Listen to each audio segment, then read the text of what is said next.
On this episode, NSU hosted a watch party for the men's basketball team to celebrate their successful season. We hear our Sharks' opinions on a possible nationwide TikTok ban, and we take a closer look at the increasingly and potentially dangerous traffic around NSU. I'm Mia Alvarado. And I'm Nicole Shaker. Welcome back, Sharks.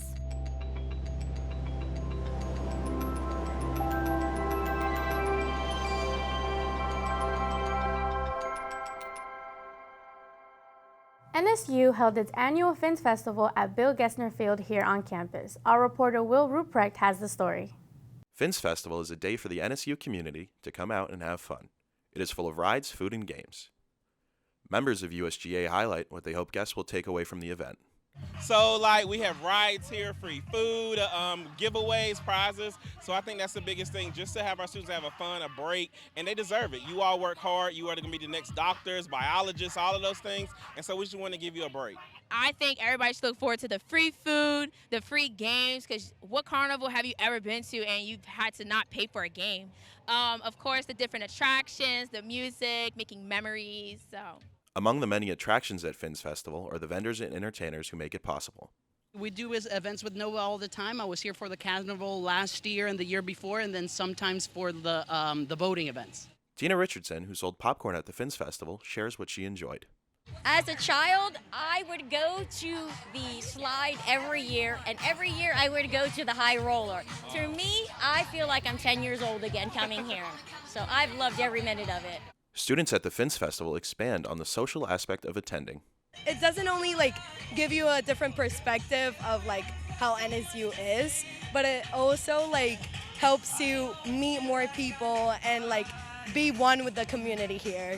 I meet people I don't get to meet ever. I'm in the science majors, and I get to meet my teachers, my marine biologists. I get to meet all kinds of people, and I love it. NSU upperclassmen share what they love about Fins Festival. I believe this event is important to the NSU community because it really builds a sense of community. It makes it feel like we're our own separate community from the rest of the world. Because growing up as a kid, I know I had a carnival in my town and it made me feel like I was part of a bigger group of people. And so I get that same feeling while I'm here. I think it's a really nice way to end a year because it's one of the last events that the NSU hosts as a whole. And it's a really fun way of just chilling for a day, just browse around with your friends, eat, have fun, and it's just a really nice way of ending the year. This has been the fourth Fin Festival in NSU history, and the USGA plans to do it again next year. I'm Will Ruprecht with Mako TV. Thank you, Will. Recently, the House of Representatives passed a bill that stated that TikTok could be banned in the U.S. Our reporter, Jocelyn Saccucci, asks our Sharks their thoughts. The House of Representatives recently introduced a bill that could spell the end of TikTok in the U.S. Today, I'll be asking Sharks how they feel about it.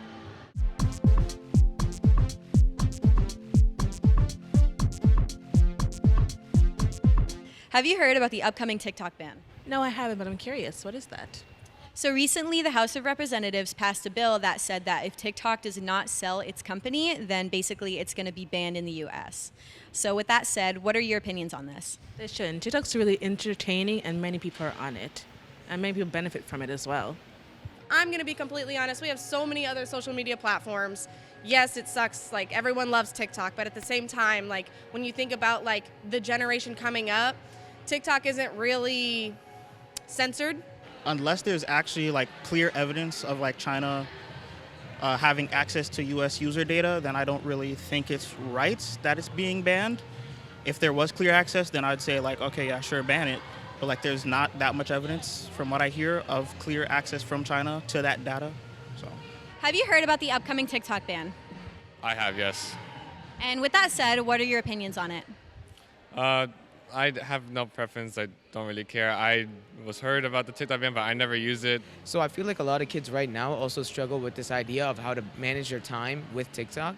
So I think it's a good reason for them, to ban it, because kids are being unproductive and they shouldn't be, utilizing so much time on their phone just watching nonsense. Have you heard about the upcoming TikTok ban? I have. And with that said, what are your opinions on this?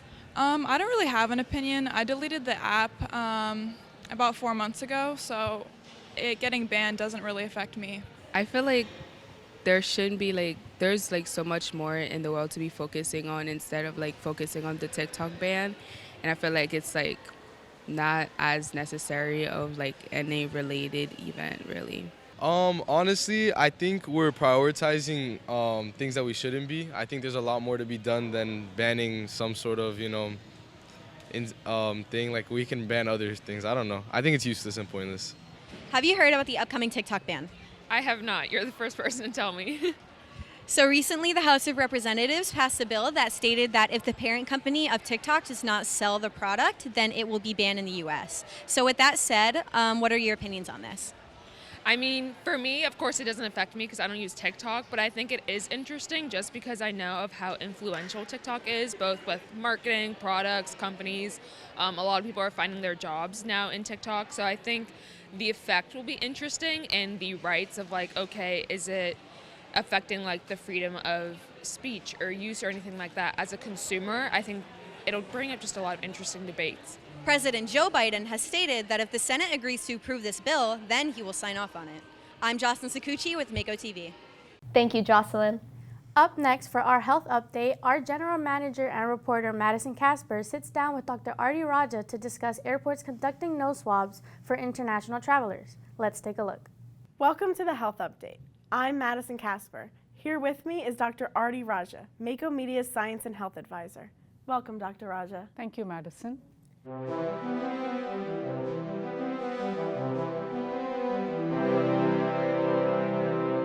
Our topic today is many airports, including Miami, are conducting nose swabs for international travelers.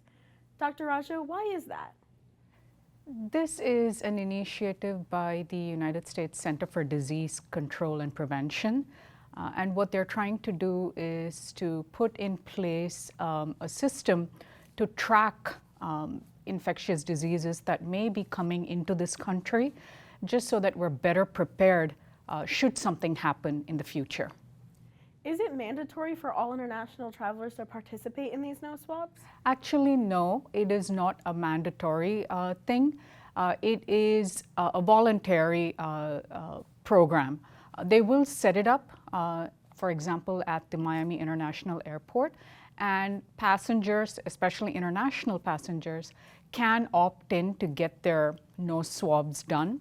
And what that does is this allows the CDC to track what kind of pathogens are likely coming into this country. So right now they're going to track for SARS-CoV-2 and then eventually expand it to tracking of influenza and also respiratory syncytial virus or RSV, again, pathogens that are likely to cause these upper respiratory tract infections. And just looking to see what's coming in and out of the country, can we track these and can we become better prepared? Will we know earlier should something come into this country that is novel and new? Can we be better prepared for it? Are there any significant results affecting public health in the U.S.? The main idea is usually the way we track infectious diseases in general are if you have a symptom of a respiratory infection, you'd show up at the clinic or at the doctor's office or at a drugstore to buy a certain drug to help you feel better. And that's where the tracking happens. Oh, are there a certain number of people who are showing up at a clinic complaining of a respiratory disease? Now, what they're trying to do at the airports is it's just an early system of detection. Can we capture it before this becomes a bigger public health issue, before people actually start getting sick? And that's the reason where they want to track these kind of infectious disease. Again, simply because this is the season, the fall and into the early winter or spring months are when you start seeing an increase in the number of respiratory diseases. How does this directly affect college students? So if you're a college student and you happen to also travel internationally, say you travel to South America or you travel to Central America or Europe and you're coming through Miami International Airport, you're going to see these stations and you have the option of getting this swab done and kind of helping add to that data in the system to say, yes, I did travel, now did I inadvertently bring back something? You're just kind of helping them determine are these respiratory diseases or pathogens moving around a lot easier. If a traveler tests positive for one of the diseases being tested, how are the airports handling that? That's a good question. So right now, the testing is actually anonymous. So basically meaning you're not giving your personal information when you do the swab and the swab gets sent out. So they're counting in terms of numbers, but they're not going to give you an answer in terms of did you test positive for SARS-CoV-2 or influenza or RSV. So that is not something that the airports are doing right now, and I think that would be a bigger endeavor to take on, to test and report the results back to every person who tests. But what they are offering is if you do the swab or you offer up that you are willing to get the swab done, they'll send you home with a free COVID-19 test. Basically kind of saying, if you think you may have this, well, at least we'll let you go test yourself. But they're not at this point in time kind of offering the option of giving you your test results. It's just an anonymous test being conducted right now. Any last thoughts? So having an early detection program can really be beneficial. It has shown some success. Because of this program, they were actually able to capture some of the strains of SARS-CoV-2, like the Omicron strain was actually caught through this system that was already in existence at some of the other airports in the country. So participating in it is not a bad thing. You're not tying your name to this data, so it's not any divulging personal information of any sort. It's just another number, and you're just helping them try to detect these pathogens coming in earlier in the game so that public health measures can be put out for the benefit of one and all. Thank you, Dr. Raja. Thank you, Madison. This has been the Mako Media Health Update. I'm Madison Kasper. See you next time. Up next, our reporter Ronnie Prieto takes a closer look at Iron Sharks, a club at NSU that focuses on health and fitness. NSU is taking fitness to the next level with a club on campus called Iron Sharks. Iron Sharks was founded last year and focuses on fitness and connecting with students with a passion for going to the gym. So I think one big problem around the gym, especially gyms on campuses, is that there's a lot of fear and anxiety about being judged by peers and things like that. And so with our club, I really wanted to open up a door and a safe place for people to come and learn about working out, or people that already know to teach others, and really just create an inviting community for the campus, because I feel like it's a big problem on campuses or even gyms around the world where people are very scared to get in there or have certain ideas and ideologies about the gym that we wanted to shed a light on. The Iron Sharks' main goal are friendliness and inclusivity at the gym. Junior Casey Homarodi explains what motivated her to become a member of Iron Sharks. I've been weightlifting for almost about 3 years now, so it's something I'm passionate about. I do it every day, and so, I don't know, it just seemed like a very natural thing for me to join the club because it's something that I literally do it every day, so I'm like, why not join the club? Senior Sonia Amaripur emphasizes how the club contributes to the NSU community. I think honestly that it just helps connect people, you know? It helps people, for example, freshmen coming in, if they get really anxious, if they don't feel like they can make friends, but they love the gym and they want to find more people within their niche or their community. Iron Sharks is a great opportunity to do that, to expose that to people. Iron Sharks hosts many events like bench press competitions and mobility classes. They post all their information on their Instagram. I'm Ronnie Prieto with Mako TV. Thank you, Ronnie. Wow, it was really interesting to learn more about the Health and Fitness Club here at NSU. Yeah, it's awesome, and it's so cool to see how it's growing so much on campus. Stay tuned for safety concerns that have increased due to the traffic surrounding NSU. Up next for our Sharks in the Arts segment, our reporter Donna Bertel talks with Carlo Ricci about NSU Mako Band. Welcome to Sharks in the Arts. I'm Donna Bertel. Here with me is adjunct faculty Carlo Ricci. Welcome, Carlo. Thank you for having me.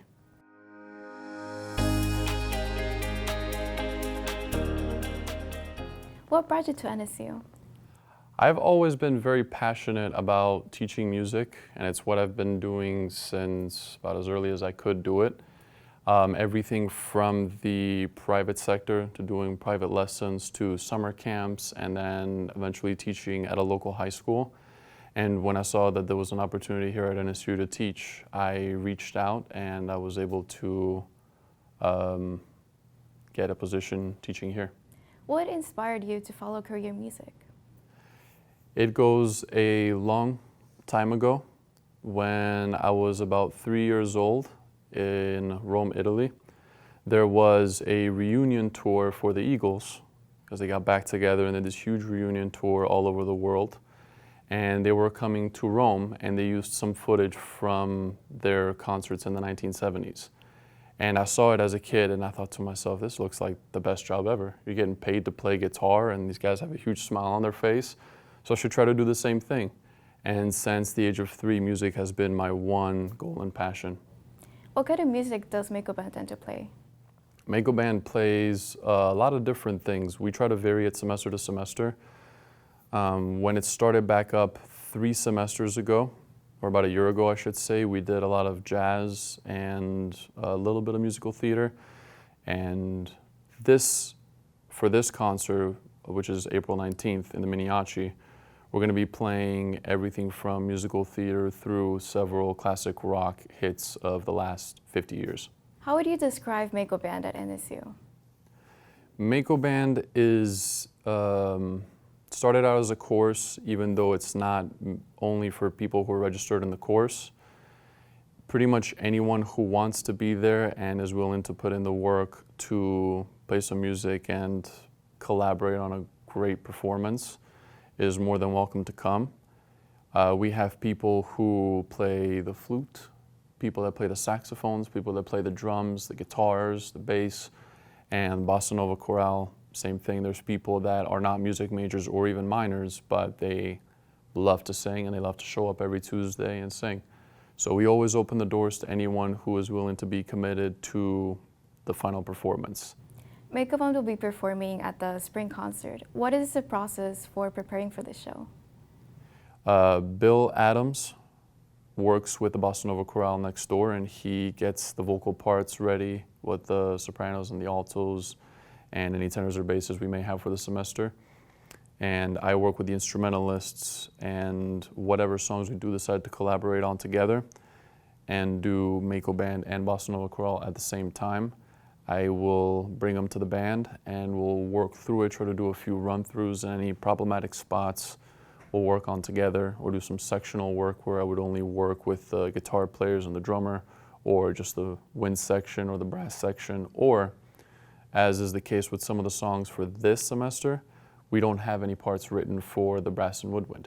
So we have 2 students that are very dedicated, and I've assigned them the responsibility to write those parts out for us.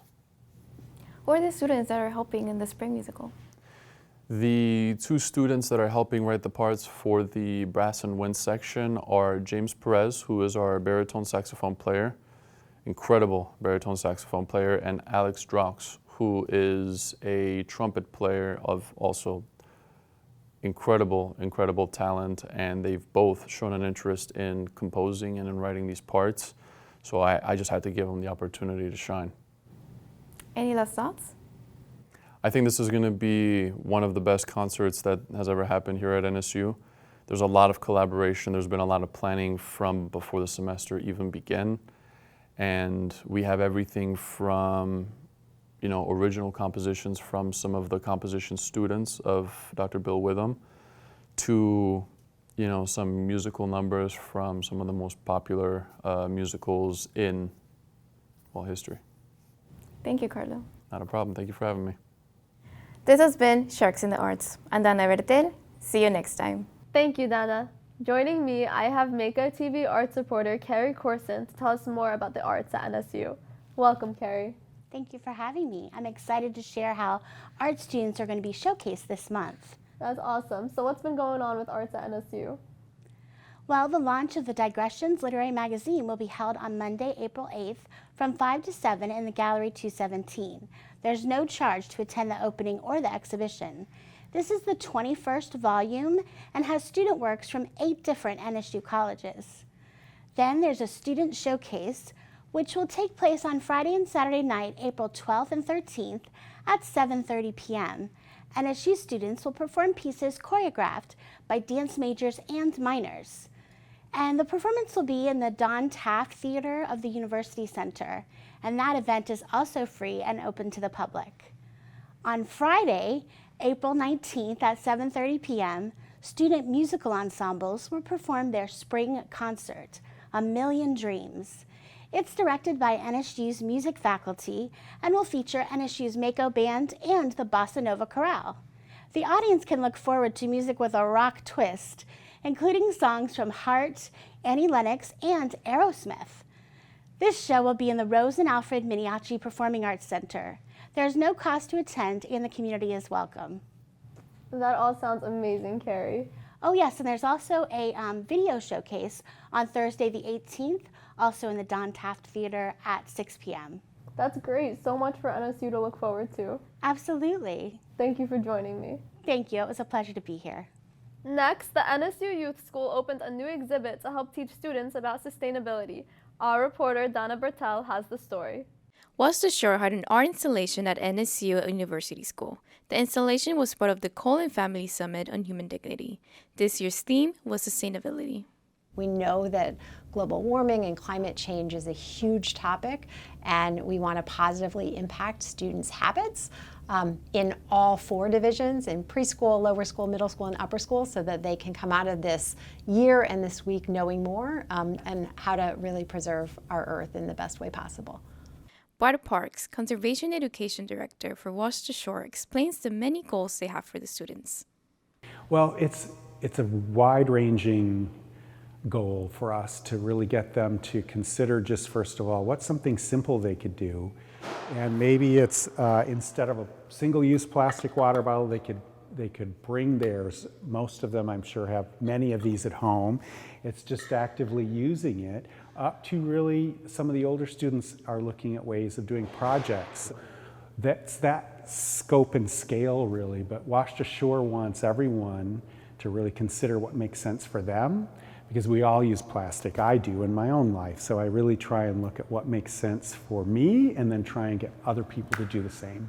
With this collaboration, students got to learn more from Worcestershire about sustainability efforts. Student Ambassador Jake Salmon expresses the importance of this generation learning about sustainability. I think it's important because all of us are really like the next generation, and it's kind of fallen on us to come up with solutions and spread awareness about this huge issue is climate change. Yeah, we're like one of the last lines of defense, you could say. And I think if we all just work together and educate ourselves and educate others about climate change and how you can get involved in the community and how you can make an impact on other people's lives and just try to prevent the issue from getting worse, then I think that'll help solve everything. The art installations were removed on March 25th from University School campus and returned to Worcestershire. I'm Dana Bertel with Mako TV. Thank you, Dana. Joining me for our sports segment, I have our sports reporter, Emily Potter. Welcome, Emily. Hi, Mia. Thank you for joining me. Thank you for having me. I'm super excited to continue the work of Santi Finocchieto and join the sports desk. We're happy to have you. What's going on with NSU sports? I'm glad you asked. For the second consecutive year, the NSU women's swimming team took home the NCAA Division II National Championship, bringing the 12th team title to NSU. Swimmer Emily Treichman was announced NCAA Division II Women's Swimmer of the Year, and Ben Highwit was announced Women's Swimming Coach of the Year. Women's tennis wins their 8th consecutive match, defeating West Alabama on Tuesday afternoon. Their next match is Wednesday, April 3rd against Embry-Riddle at 2 p.m. After being regular season Sunshine State Conference champions, NSU women's basketball made it to Sweet 16, ending their season against University of Tampa in the NCAA South Region Championship. I got the chance to see the men's basketball team advance to the Final Four and took a closer look at how their achievements have affected the NSU community. NSU students gathered together to watch the men's basketball team play in the NCAA quarterfinals against Southern New Hampshire. As a loyal fan, sophomore Gavin Steele shares which player stood out the most to him this season. Definitely Shane. I mean, I feel like that's an easy answer. He's third-team All-American, but he should have been first team, but he's definitely the best player. Freshman Karima Birch-Gentles expresses her disappointment in the student body's lack of recognition for the men's basketball team. You know, sometimes it's disappointing. They've done really good work. They're champions of the SEC, and I think we should give them a lot more credit, a lot more support, but I'm really proud of the work that they've done, and myself, I support them like celebrities. I love those guys. Staff from the athletics department explains how the success of the team affects NSU's reputation. Especially after winning 3 national championships last year. We're kind of looked at as that D2 powerhouse school, and I know that's the thought and the intention moving forward for all of our teams to still be performing well and just really bring more light and attention to NSU as a whole, and especially our good sports teams. I would say that it is, it's all accredited to the team. Without their success, we're not able to do this, and so we're just doing our part and helping promote their success. NSU's men's basketball team plays in the finals this Saturday, March 30th. I'm Emily Potter with Mako TV.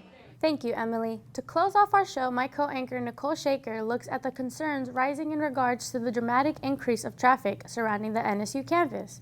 Let's take a look. Traffic during peak drop-off and pickup times on Nova Drive is an ongoing concern among the community. Parents express their concerns around the safety of the children. I have 2 kids in Nova Middle, and that's not just a middle school, it's high school too together. Across the street it's college. It's very busy street, and kids are crossing the street because parents parking on the side of the road. And would be really great if they can do anything about parking or extending the street, or I don't know, would be great from city if they can do this. With the kids crossing the street at the same time, people are not slowing down. There's always constant speeding on the street, so that's a problem and a very big concern. Because even my daughter crossing the street, I'm very concerned about that also. With the heavy traffic, public safety and Davie Police keep everyone's safety as their top priority. When it comes around peak times, we are here for all NSU community. So like I stated before, we have in place traffic control, Davie PD, which is assigned all around campus as well. We have patrols ourselves, PSOs, patrolling the campus as well. So anything that happens on NSU's campus, we're kind of on first hand, and we'll be notified, and you guys will be notified as well. Basically, right after the high school, that's the location where I do my traffic enforcement. And in about 2 months, I cited more than 96 people there on that location, but in different hours. So, because if I go there to do speed enforcement, there is nobody speeding in the school zone. So, but basically the hazard is people crossing with that busy intersection, busy location, and the way that people park their vehicles. Nicholas Rodriguez, NSU Jr., suggests a different system for parents picking up their children from school. Talking to my main issue is with the school traffic, because our parents are picking them up because they don't have a loop for them to do to pick up their kids. So they're picking up their kids on the actual street, and I'm like, if they could have I don't know, a little section for them to pick up that's within the school grounds instead of them picking up on the street, that could alleviate some traffic. When asked, the Davie Mayor's office declined to offer a statement regarding this issue. Nova Middle and High School's hours start between 9:25 and 9:30 a.m. and end at 4:20 p.m. Be sure to watch out for traffic around those times. Thank you, Nicole. Have you personally experienced any of the bad congestion around NSU? Honestly, Mia, I'm very lucky. I usually get to school later and also leave a little later, so I do miss those heavy traffic times. But I definitely have seen students experience it, and it looks like a pretty big problem here. That is all for this week's episode on Mako TV. You can catch our solo release videos on our YouTube channel at Mako Television. You can also follow us on Instagram at NSU_Mako TV. Thank you for watching. See you next time. Go Sharks!